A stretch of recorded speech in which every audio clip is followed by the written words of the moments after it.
हो गया विचलित। इस प्रकार से विचित भाव से माता पिता के देखने की प्रबल उत्कंठा से रोने लगी।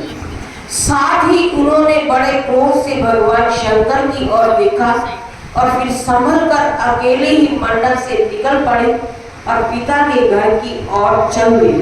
तो ऐसा देखकर कल्याण कर भगवान शंकर को बड़ी चिंता हुई कि अब क्या होगा, क्योंकि वह उनकी अर्धांगिनी थी।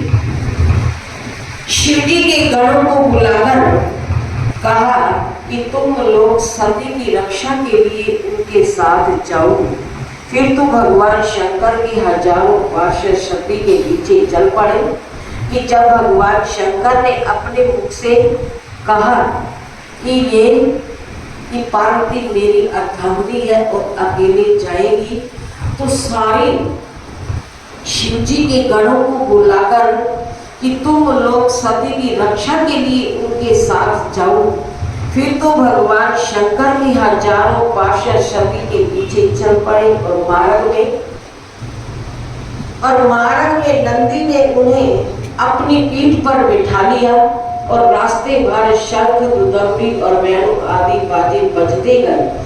पिता के घर पहुंचने पर सती ने देखा कि यज्ञ मंडप देवताओं और महाविष्णु से धवनी हो रही है और कुश तथा यज्ञ के अन्यायी पात्र रखे हुए थे। तो सती को आता देख माता ने भले ही उसको हृदय से लगाया, बहनें भी मिली, परंतु वे कुछ मुस्कुराती हुई मिली, कुछ अनन्यों ने उसका तिरस्कार ही किया।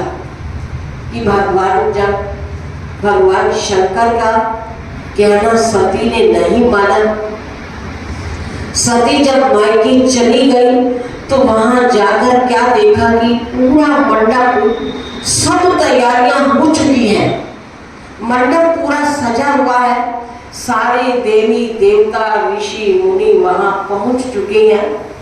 कि जब सती को आता देख तो माता ने भले ही सती को अपने हृदय से लगाया, गले से लगाया और बहनें भी मुस्कुराकर मिली, लेकिन बाकी जितना भी परिवार था तो कोई भी सती से नहीं बोला, नहीं मिला।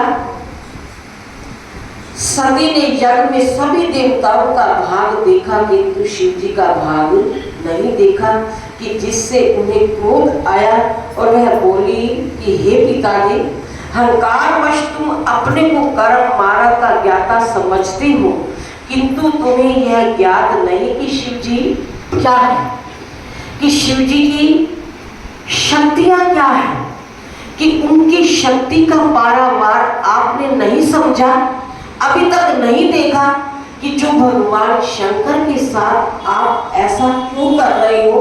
तो आपको इस बात को समझना चाहिए कि भगवान शिव जी क्या है।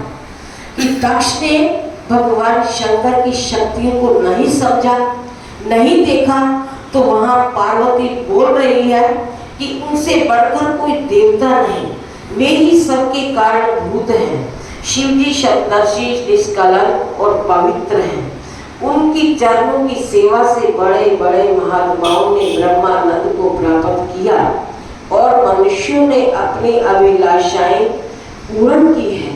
कि आपको पता नहीं, ये सभी कह रही है दक्ष जी से, अपने पिताजी से, कि आपको भगवान शंकर की शक्ति का पता नहीं, कि जब भगवान शंकर ने अपनी शक्ति दिखाई तो उस वक्त आप देख नहीं पाओगे, तो आप अपने आप को संभाल भी नहीं पाओगे कि भगवान शंकर समदर्शी है, कि उनके लिए तो सारे ही बराबर हैं, सामान्य है, कि उनके लिए ना कोई अच्छा है ना बुरा है, ना कोई ऊंचा है ना कोई नीचा है। कि भगवान शंकर तो सब कुछ जानते थे, अंतर्यामी थे, समदर्शी थे, निष्कलंक और पवित्र हैं, कि उनकी चरणों की सेवा से बड़े बड़े महात्माओं ने ब्रह्मानंद को प्राप्त किया। तो कोई बिरला ही इस ब्रह्म शक्ति को समझता है, जानता है। और मनुष्यों ने अपनी अभिलाषाएं पूर्ण की कि इस जग में भगवान शंकर को भाग ना देना उनका तिरस्कार है और यह अधर्म तुम मूर्खतावश कर रहे हो। तो इस कारण तुम्हारे जैसे शिव निंदक से उत्पन्न इस शरीर को अब मैं दान करना नहीं चाहती। वेद प्रवृत्ति और निवृत्ति अलग अलग कही गई है और एक ही व्यक्ति में दोनों परस्पर विरोधी हो सकते हैं, किंतु शिव जी इन दोषों से ऊपर है कि चाहे आपस में हमारा कितना वैर हो, विरोध हो, लेकिन भगवान शंकर तो इन सब बातों से क्या है, परे है, दूर है। तो उनके लिए सारे समान है, बराबर है। तो उनके मन के